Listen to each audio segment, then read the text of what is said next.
Okay, welcome back everyone. What's up? So now I've got to rank these Gorillaz albums because I have to. so, no, this was going to be part of, like I said in the other video, this was going to be part of Road to Gorillaz.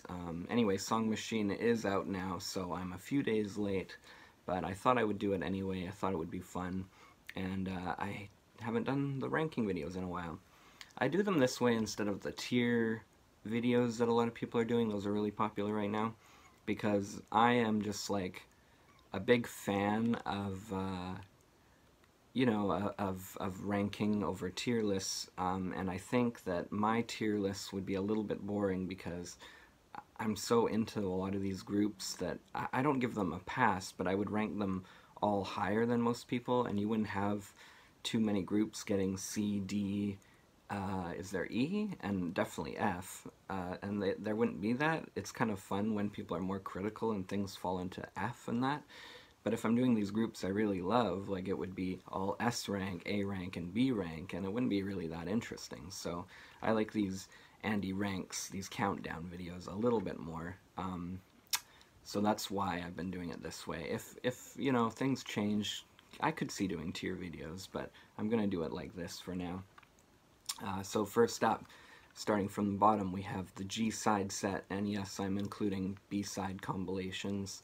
I just think it's interesting in some discographies how they fit in. I'm not going to do greatest hits stuff, and I did a review video back there. So this one is it's at the bottom, but it's a very interesting little collection. It's got a cool version of Clint Eastwood called the Phi Life Cypher version, which features Phi Life Cypher. It's got Ghost Train on it, which is a cool song. It's got this rap song called The Sounder. It's got a 2000 remix, the Wise Guys House of Wisdom remix. And it's got this song called Faust, which is a really cool song. One of my favorite B-sides from the band. It's got the Soul Child remix of 2000, and it's got an alternate Latin Simone, which I can see people liking even more than the album version. So that's the G-side set. Shamefully, I don't have D-sides. That would be next. I've got it digitally. I've always wanted to get it, especially on CD, to complete the CD collection. One of the highlights on it is definitely Bill Murray. He doesn't feature on it, but there's a song named after him, sort of in the same vein as Clint Eastwood from the debut. So that would be in that place, mostly going off the D-sides, as it were, as opposed to the remixes that were on disc 2. There are some cool ones, like I think the DFA one is cool, but yeah, I don't know, maybe that would even be lower than G-sides. Ranking videos are hard, especially when you like everything. Next up is The Fall, and I have such good memories of this when it dropped Christmas Eve of 2010, and I was up, it dropped around midnight, and I was wrapping gifts from midnight till 4 in the morning. I had quite a few gifts to wrap, but I also was, you know, listening to this over and over so much and enjoying it, much like how I'm listening to my cat right now, singing the song of his people to me. You know, I never really listened to it as much since then. I used to put it on, like, my iPod and stuff like that back in the day. But for being an album exclusively recorded on an iPad, it's got some crazy good songs on it. The instrumentals are cool. Amarillo is one of the highlights. That's a cool song, as is Hillbilly Man, which Mick Jones features on from The Clash. And he played on Plastic Beach a little bit, and on the tour, Mick Jones and Paul Simonon, which just made my life at the time, having both those guys. That was incredible. Like I said, the instrumentals are cool. Detroit stands out. Bobby and Phoenix has Bobby Womack again, collaborating with the Gorillaz again. It was a cool little set. I'd love to have the LP version of this someday to go with all my Gorillaz studio album LPs, but You know, for a lot of people this is a non-event, but I think it's a cool little listen. I like this one. Next up I would put, and this already seems too low for this. This is a nice chill out mix. It's called Leica Come Home with the Space Monkeys, who they, you know, they definitely champion this kind of dub, you know, sound and remix thing, and just the crazy concept of, you know, making a dub version of a whole record. You know, it's been done before. There's bands that, you know, revel in this concept, like the, what are they, the Easy Dub All-Stars, and they do, you know, dub versions of Pink Floyd records and Radiohead records, and those are really cool too. But this is just a nice chill out mix. Some songs are better than others, obviously, but for the most part, these all work for me. They're all really cool. Unfortunately, the vinyl is going for like $700 or $800 or sometimes more. But the fact that a remix record could get this kind of love and, you know, have this crazy artwork and everything, official artwork, you know, I don't know, I always have a good time chilling out to this one. Interestingly, the last song, Little Dub Chiefin, or Chefin maybe, is a remix of M1A1 from the debut. That was released as a single, and it got a video and everything. I remember seeing the video on television. Pretty crazy. Next up is Song Machine, which should be in the mail, but it hasn't even shipped yet. And it, you know, seeing other people online getting their copies, I'm like, oh, where's mine? I got the deluxe set coming, and I'm really looking forward to it. It seems a little early to put it within the ranks of the other records, but I'm daring to put it right here for now. I think that I really enjoy the whole record.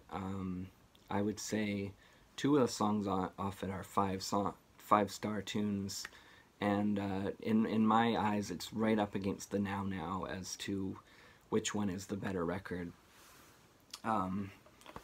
So speaking of which, here's the Now Now. I don't actually have a CD copy of this, and people would go, well, why would you want one? Well, because I want it to go with the rest of the collection, because I have all the CDs up till this point. I got the deluxe one, which has this cool, yet sort of unneeded cover. But I like the artwork off this one, too. I mean, I always love all the artwork. But the Now Now would be the next one. These art prints are incredible. But the Now Now has, just like Song Machine, two songs that I would say are five-star songs. Humility is one of the most fun songs released in the last few years. It's so catchy, it's so feel-good, it's so summer, and it, of course it has George Benson on it from, you know, Gimme the Night, and, you know, he had all those crazy good records in the 70s. He had an Abbey Road, he covered the whole thing. He's an immense talent. And the other song I would say is a 5 out of 5 is Trans. And another one that really sticks out is Suk Ai, and I remember the concert days before Now Now came out. They did this concert where they did all the songs front to back, and that one just blew my mind at the time. So the Now Now would be number 5. I can count. Controversially, I would put Humans up next as number 4. This was my most listened to record of 2017, bar none. I think it's a lot of fun. I think the features are great. I don't get the people that say it's disjointed. I think this works so well as a record front to back. It flows for me. It's great. I obviously played it digitally and the vinyl, but I never opened the CD copy, so I'm sure I'll get some flack for that. But yeah, the singles with Vince Staples and Pop Can, those are amazing. The one with Rag and Bone Man, The Apprentice, is great, which is on the deluxe set here. It's not on the regular album, which is weird because it came out as a single. You know, there's Danny Brown, there's all these crazy crazy collaborators off it. And yeah, for me, it just works front to back. It sounds like a party at the end of the world, you know? Demon Days sounds like Doomsdays, you know, the apocalypse is upon us. And records like this are pretty apt, because it sounds like the world is ending, but let's just have a party. That's what this record sounds like to me. No track list. Weird. Next up is Demon Days, and this was, you know, one of 3 of the eras where I was listening to the Gorillaz like the most, and you know, they definitely never go away for me, but yeah, this was huge, and we saw them live during the Plastic Beach tour. Oh, stay in there, Plastic Beach. So you have, you know, they were really trying to up their feature game after Demon Days. Like, how do we top this? Well, we get Little Dragon, we get Bobby Womack, we get Snoop Dogg, we get Mos Def, we get De La Soul to come back, we get Kano, Bashi, who else is on here? Marky Smith, Lou Reed. Oh my god. This one, just like the last one, and just like the one before it, it flows. It just, you know, you have the orchestral intro, it sounds so cinematic. You have Welcome to the World of the Plastic Beach, which is a lot of fun. White Flag is incredible. Rhinestone Eyes is one of their best songs ever. Stylo, one of the most immense sounding songs ever produced. Superfast Jellyfish, one of the most fun songs. Empire Ants is just has this crazy emotional start, and then this fun kind of boppin' great instrumental after. Glitter Freeze, Marky Smith just having a good time. Some Kind of Nature, On Melancholy Hill became a big song. Broken is emotional. Sweepstakes is, you know, Mos Def just going ham. That's a lot of fun. Plastic Beach with Mick Jones and Paul Simonon. And then ending off with To Binge, Cloud of Unknowing, and Pirate Jet. Only a band like this could this be the number 3, so I wonder what 2 and 1 are. So 2 is probably a lot of people's favorite Gorillaz record, and it is flawless, definitely, and that's Demon Days. And of course you have the breakout, I guess Clint Eastwood was kind of the breakout hit off the debut, but Feel Good Inc. was the big phenomenon that, you know, went mainstream and everything. And, you know, you have MF Doom, one of the best rappers of all time, on here. Somehow Dennis Hopper got, you know, mixed in to do the spoken word crazy stuff. You know, Sean Ryder, De La Soul, Booty Brown, Nana Cherry, Ike Turner, all these great collabs. And you think Plastic Beach flows well. This just feels like this crazy, like, I don't know, animated movie or zombie thing, or it's just a crazy thing with this intro. All the tracks that flow so well into each other, like this is like The Wall or something. And then it ends with Don't Get Lost in Heaven, and right into Demon Days, which is like such a great outro. And this is, I actually won this from a radio station. So I actually never paid for Demon Days till I got the vinyl set like a decade later. But this is a really special record. It might be the best record of 05. It's definitely my favorite group. Well, my favorite's about to come, but it's one of my favorite Gorillaz records. Nothing but good stuff to say about Demon Days. To be really boring, I don't have any criticisms about most of these records. And then number 1 is the Gorillaz, the debut, the way that I found the group, Jeep. I think this not only made me a Gorillaz fan, but it also made me a Blur fan. Like, I liked a few Blur songs before this, but when this came out in 01, I'm like, oh snap, I gotta go investigate Blur. And Rehash is one of my favorite intro songs. 5/4 is just crazy and a little bit twisted, and I think that's why I like it. Tomorrow Comes Today is one of the group's best singles. Brother is just a trip-hop masterpiece. Very sinister, scary, sad. Clint Eastwood, one of the best singles ever of that decade.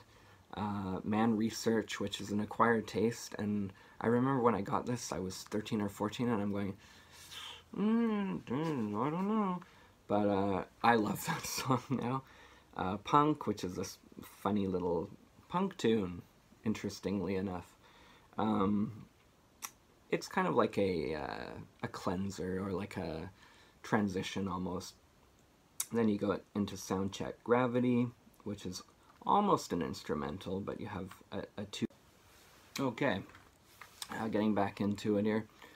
Double Bass, which is a great instrumental with, interestingly enough, immense bass. And let's get that out of the way. Those aren't even notes, ironically. So yeah, you have Double Bass, which has immense bass. It lives up to its name. And then you have Rock the House, 19-2000, which was a single, Latin Simone, Starshine, Slow Country, M1A1. So it's debatable if this is better than Demon Days or not, but just the nostalgic, nature of it. I discovered them through this. I think the first half in particular is just a flawless run through music. What an ambitious, incredible project that just kept on giving. And I know that Damon was really nervous about Gorillaz and doing live shows for Gorillaz and what the project would be and all that. But man, it's become a really fruitful career and such a great second win for him. And it just started as this crazy, somewhat random project. You can tell it's not quite as established. It's more of a sketch back then. And now it's got lore, they've got an almanac, they have documentaries, they have live videos, they have, kind of story videos, they have story arcs within their albums. What a journey, that this has become. And, being along for the whole ride is just immense, and it's meant a lot, and I'll always, ride for the Gorillaz, and they mean so much to me, and they're just genre defying, and the collaborators and just the sense of discovery and what you can find through this group has really impressed me the whole way. I don't think they have a bad studio album. I think that they all have something to offer. Anyway, that's about it for this one, and yeah, hopefully see you in a week or so. Thank you for tuning in. If you hit the subscribe, I promise lots of great content coming, and I've enjoyed whatever comments people have put up. That's been incredible. Nice to talk to fellow fans of all these crazy things. Like, I know that my music taste is all over the map, but yeah, anyway, it's been fun. Catch you guys later, even. Toy boat. Take care, everyone.